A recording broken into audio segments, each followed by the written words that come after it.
21 octobre 2016. Pour la majorité des gens, ce n'est qu'une date.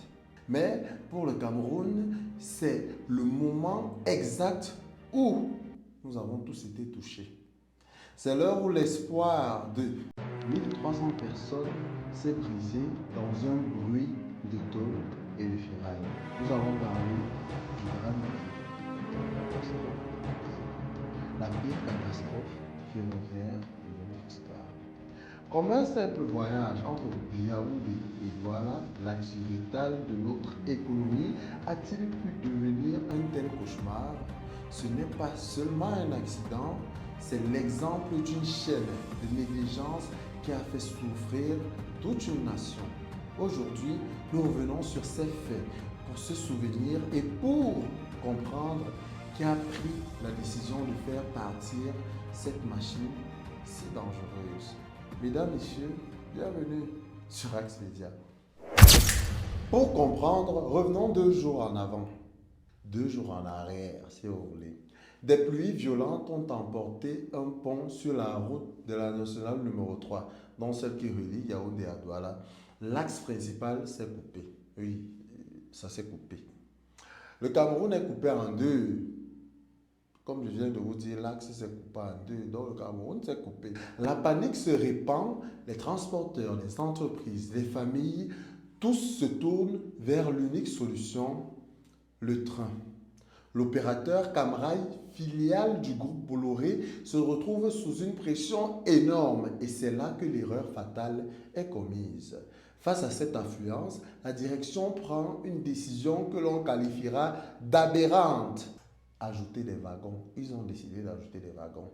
Ce train d'Intercity 152 devrait avoir normalement 9 wagons. C'est le maximum que ses freins et ses systèmes d'attelage peuvent supporter. Mais pour embarquer plus de 1300 voyageurs, on lui ajoute non pas un, non pas deux, non pas trois, non pas quatre, bref. On lui ajoute 8 wagons supplémentaires. Le convoi passe à 17 rames. Une surcharge de plus de 80%. Il faut insister sur le risque. Insistons là-dessus. Le matériel de Camrail à l'époque était déjà vieillissant. C'était un vieux matériel d'une époque là. On va en parler dans d'autres vidéos. Les rapports révéleront plus tard que les systèmes de couplage entre les voitures appelés attelage étaient soumis à des forces que l'acier ne pouvait tout simplement pas supporter. Ça ne pouvait pas supporter au moindre virage ou à une vitesse trop accélérée. C'était une course contre la montre pour Camrail, mais c'était surtout une prise de risque calculée car il y avait la vie des gens en jeu. Ces wagons ajoutés n'étaient pas toujours destinés au transport de passagers. Certains étaient des wagons de fret utilisés pour les marchandises qu'on a réaménagés à la hâte. Imaginez le poids, imaginez la pression sur un attelage déjà ancien et pas fait pour supporter cette masse. Je me répète, mais c'est important de se répéter. C'est comme essayer de soulever une voiture avec une simple corde. C'est vrai que je fais souvent ça, mais ça ne doit pas être un exemple. Le train quitte donc Yaoundé à 9 heures. Chaque kilomètre est un grincement, un signe de faiblesse mécanique, mais le pire arrive à 11h20. Nous sommes à Ezeka, à environ 120 km de la capitale. Le convoi entre dans un virage. C'est là que tout lâche. L'attelage entre le 9e et le 10e wagon rompt. C'était prévisible. Les wagons de queue, lancés à pleine vitesse et hors de contrôle, déraillent et se renversent, s'écrasent, se tordent. C'est le chaos total. Le chaos après l'impact est indescriptible. Les tôles se sont froissées, le verre est partout, les sièges sont devenus des projectiles. Il faut écouter les survivants pour vraiment comprendre. Un témoin qui se trouvait dans le 11e wagon a raconté. J'étais dans le 11e wagon quand on a senti ce choc. C'était un grand vide. J'ai été projeté. Quand je me suis réveillé, il n'y avait plus que du sang et de la poussière. On entendait les gens pleurer, gémir. Ils étaient coincés sous les tôles tordues. Je cherchais ma fille. Je me suis dit, mon Dieu, on va tous mourir ici, à Ézéka. Ce qui a choqué, c'est le temps d'attente. Les secours officiels ont mis des heures à arriver, des heures qui ont coûté la vie. Il est nécessaire que le temps ici soit beaucoup plus plat pour comprendre que ce sont des images, ce sont des histoires qui font mal, qui doivent être racontées avec calme. Le site du déraillement est difficile d'accès en pleine zone forestière. Les premières équipes de secours n'étaient pas équipées pour un tel désastre.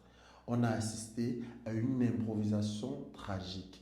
Les blessés les plus graves ont dû attendre le passage de véhicules de fortune.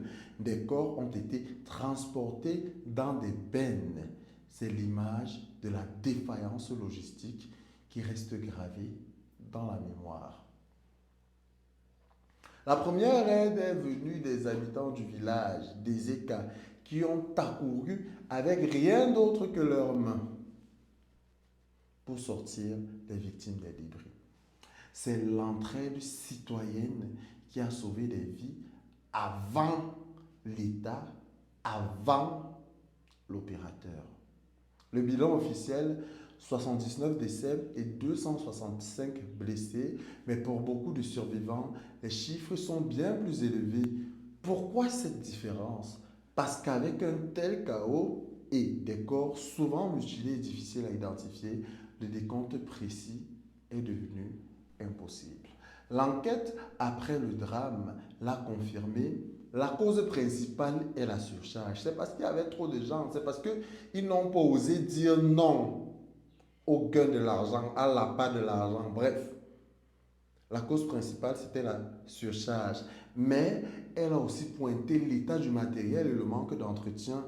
Une simple décision prise par des responsables pour gagner du temps et de l'argent a coûté la vie à des dizaines de Camerounais. Les suites judiciaires ont été longues et douloureuses. En 2017, la justice camerounaise a rendu son verdict. Des peines d'emprisonnement ont été prononcées contre les responsables de Camrail, mais pour les familles des victimes, les condamnations ne remplacent pas les disparus.